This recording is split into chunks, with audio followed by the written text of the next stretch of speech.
When a woman gets to this place in her life and she's reflecting on, where is my partner? Where is my love? Where's my lover? Where's that part of my dream? When a powerful woman asks, where is my partner? Where is my love? She's not asking from desperation. She's asking from clarity, maturity, readiness. She is often a woman in her late 30s and early 40s who's already lived a pretty powerful life. In the first video of this series, I explored these 3 questions. This is question number 2. The first question was, is this what I want? And this is what happens. These are the questions that precede moving into a rebuilding phase. And this is a really good sign. We are always growing and reinventing ourselves, whether we are seeing that consciously or not. So when a woman gets to this place in her life and she's reflecting on, where is my partner? Where is my love? Where's my lover? Where's that part of my dream? Often that woman has accomplished a lot. And we've been living in a world that has constructs that have been quite limiting in general, and especially for women. I know from personal experience, I absolutely thought I would have a lifelong partner and create all kinds of children and babies. And my work often became my focus, and that's just fine.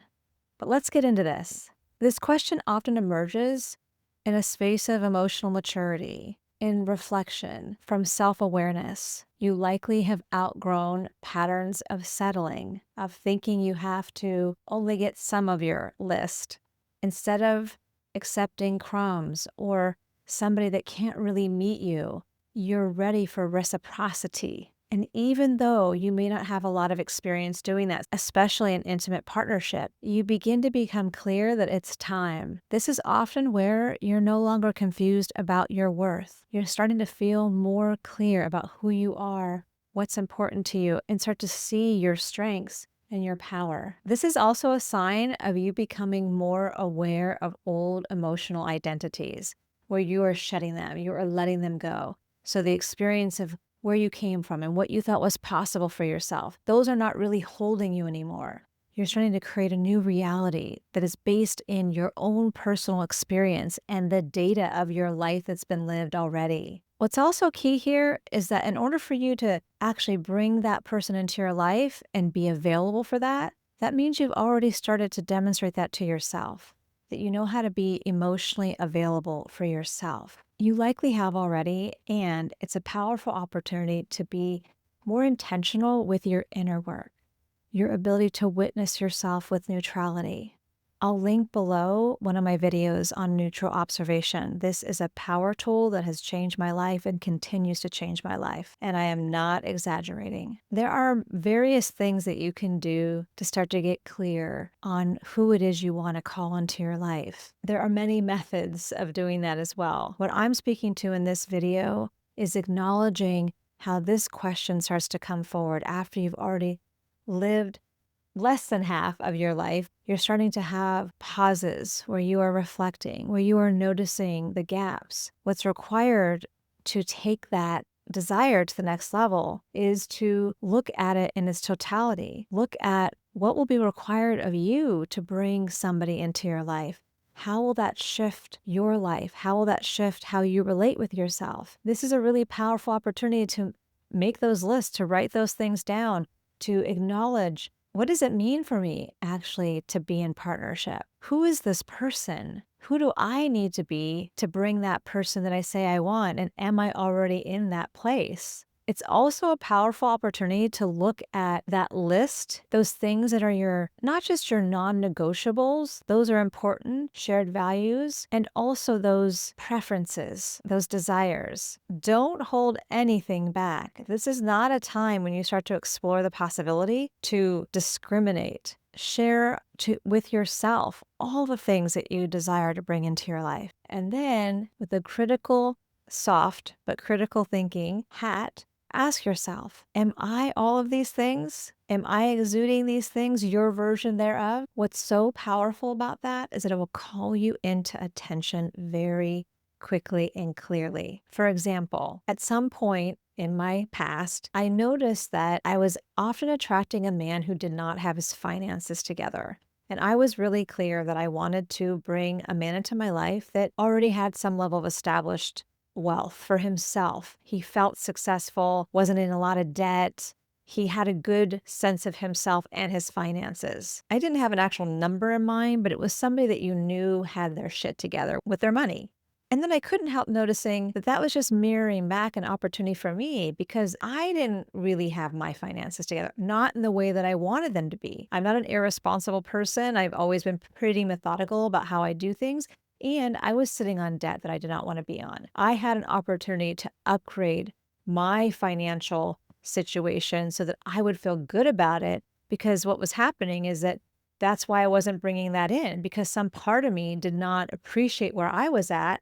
It didn't feel an integrity to try to bring someone into my life that had something that I didn't already cultivate for myself. That was what was right for me. I've always been in that place of wanting to bring someone into my life where I'm not asking them to be something that I'm not willing to be myself. It's difficult to actually recognize something if you don't already own it yourself. This is a powerful opportunity to do some journaling, to make those lists, to be introspective, to ask yourself, where am I in all this? How will this adjust my life? And to also make sure you continue to bring in compassionate self-forgiveness. Where you are at in your life is perfect. There is nothing wrong with it. And I would even caution you to be holding some idea of your life over your head, because that's also what usually happens. We were all sold and bought a model of what is a good life. And as a result of that, we have all been measuring ourselves up against those ideas.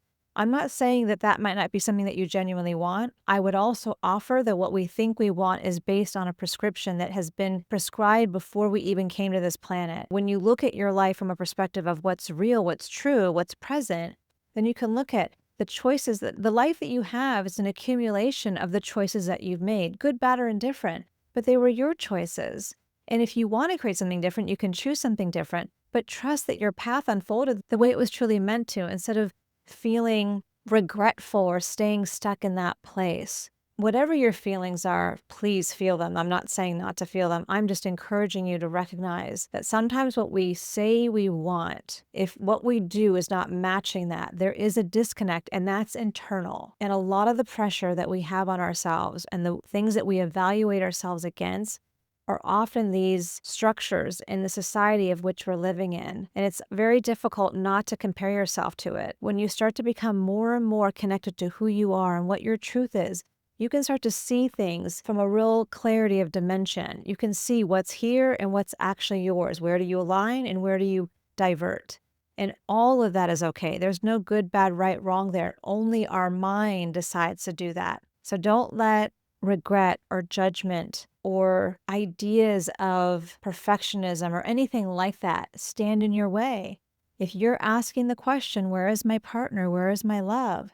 That means that you're ready to explore that in a deeper way. And some of the things that I shared, I hope are helpful for you, but the opportunity is to lean into it, to heed it, to acknowledge that that is a very common thing that comes at this stage of your life. And it's also letting you know that you are in a rebuilding phase, which means you've outgrown where you've been and you're ready. You're ready to expand into more. Okay. Thank you for being with me. My name is Jennifer Herrera. I appreciate you so much. I will do one more video, the third one, talking about finances, and that will be a wrap for this 3-part series. Until next time.